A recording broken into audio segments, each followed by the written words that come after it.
What's good? It's Woog. Please like the video, subscribe to the channel if you were into the fight talk. George Kambosos just shook up the boxing world. Like one fight for Teofimo Lopez after he himself shook up the boxing world, upsetting Vasiliy Lomachenko. This fight was scheduled and canceled, postponed several times. They finally get in the ring, and in Teofimo Lopez's first defense of his WBA, IBF, WBO, and I believe WBC franchise belts, probably minus the WBC franchise belt. That WBC situation is kind of a mess. But in Teofimo Lopez's first defense, he loses to George Kambosos, the mandatory challenger. Like, this isn't a super fight that Teofimo Lopez was seeking. This is actually a case of the boxing sanctioning body system kind of working, in that he had a very quality mandatory challenger in front of him. And I, for one, totally own up to underestimating what George Kambosos was bringing to the table. I did not see how he could not only win the fight against Teofimo Lopez, but go the distance without getting starched by one of Teofimo Lopez's devastating counter punches. Now, there's a lot to unpack, and I want to try to get through this like as quickly and efficiently as possible, but we could just start with the first damn round and how out of character it was for Teofimo Lopez to fight emotionally like that in the first minute of the first round. He was throwing so many hard, aggressive power punches like early. Like, he had no respect for George Kambosos. He must have thought he was going to just make quick work of the guy, because he was throwing power shots with both hands. Teofimo Lopez, we know, is a rather patient fighter who, if anything, is the guy taking a step back, setting traps. No, he was on his front foot, just coming right at him, just running across the ring, basically, throwing hard power punches, and some of these lasers were zipping by, like near misses and so forth. George Kambosos shows so much composure under that heavy artillery early, either rolling with the punches, slipping the punches, making them miss, near misses, or just eating the punch and still standing upright and exchanging with Lopez. So I'm watching the first round almost like, what the hell is Teofimo Lopez doing? Like, there's no way I could watch that first round and not think that in some way that didn't impact what he had left from rounds 2 through 12. Like, this was way out of character, I thought, for Lopez. So he's coming forward, just throwing these punches, and if anything, it's George Kambosos who's looking like the boxer in the situation, the guy taking the step back, making Teofimo Lopez kind of chase him down, hunt him down, and then what happens towards the end of the first round? George Kambosos catches Lopez up top with the right hand, drops Teofimo Lopez, and you cannot overstate how important that early knockdown is, because let's be real.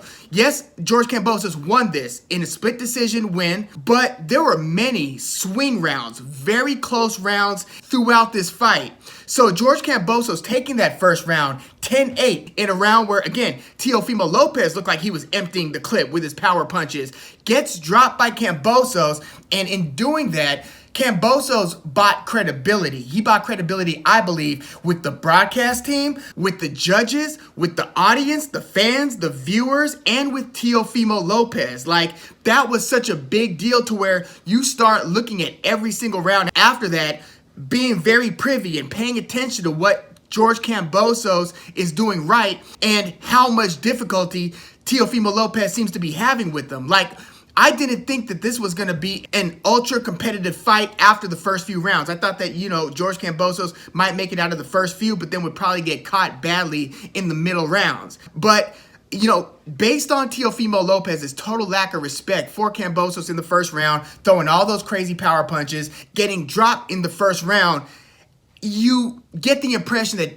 this was a case of Teofimo Lopez not only just underestimating George Kambosos, like I know I did, and that was having watched George Kambosos fight several times, did not think that he really had a good chance at beating Lopez. But this, I believe, was a case of Lopez getting in the ring and then quickly finding out, this is going to be a much more difficult fight than I anticipated. And the mind games that could play with the fighter, to where I thought that Lopez immediately started to press, again, uncharacteristically coming forward on George Kambosos. Almost like he's got to get that one back. Like, he's got to make an impression. Like, he's the one who has to prove something to the crowd, to the judges. Like, I thought he was getting embarrassed. I thought he got embarrassed with the knockdown. I thought that he started to press, and it was George Kambosos that was setting the traps, catching him with the jab and then a left hook. Sometimes he would do the 1-2, where he does the two left hands in a row, jab, left hook, and catching Lopez with both. Obviously catching him with the right hand as he would come in. Even caught him with some nice uppercuts. I did see Lopez start to go to the body a little bit in the second and third round, but he didn't really commit to that strategy. He was doing a lot of head hunting. Again, I feel like he was trying to kind of show out for the crowd because he was getting embarrassed and getting very odd instruction. Like after that first round where he got dropped after unloading the clip unsuccessfully against Kambosos, his dad/trainer is like, calm down.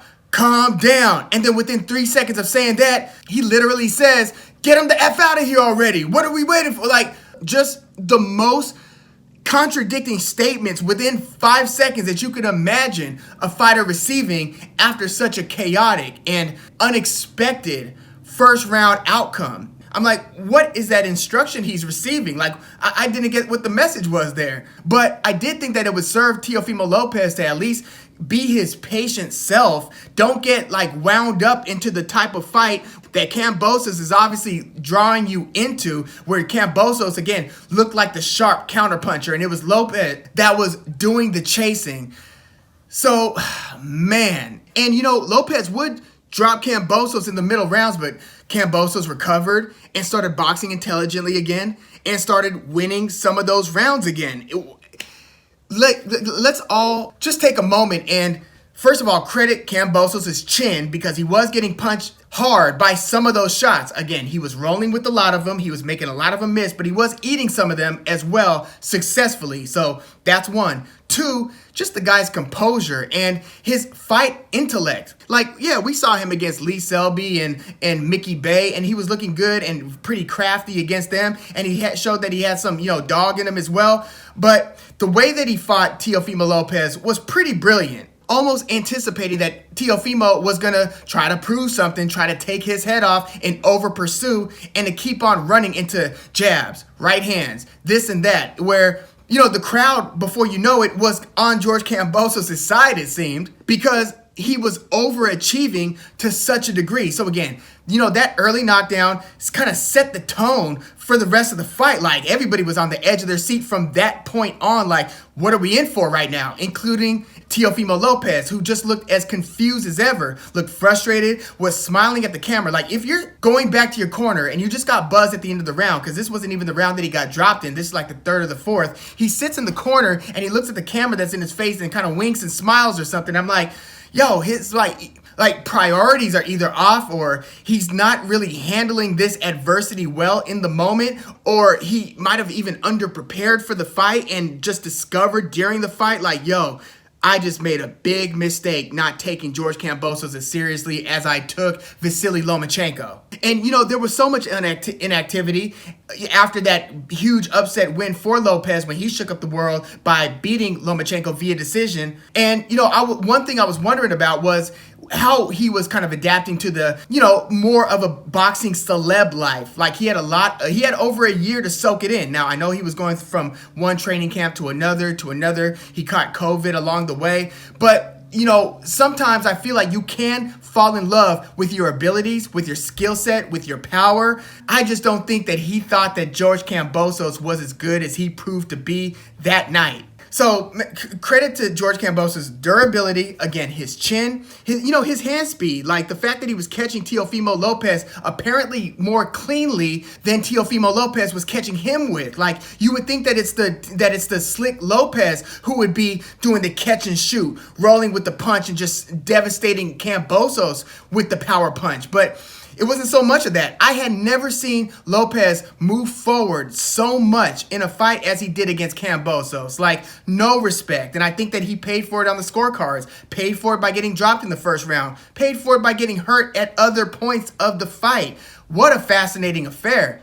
And, after that split decision win, because I know the way that the fight is kind of being painted is it was some clear, decided win for Kambosos. It was a close win for Kambosos. Like, I do think that this one could have kind of gone either way. It could have been a draw. I didn't know what we were headed for when we went into the scorecards.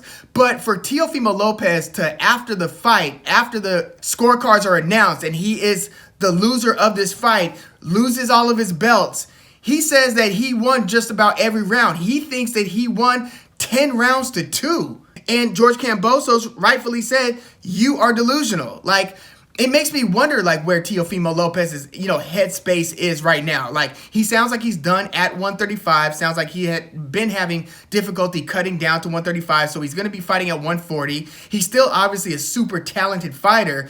His head right now is what I would be concerned about.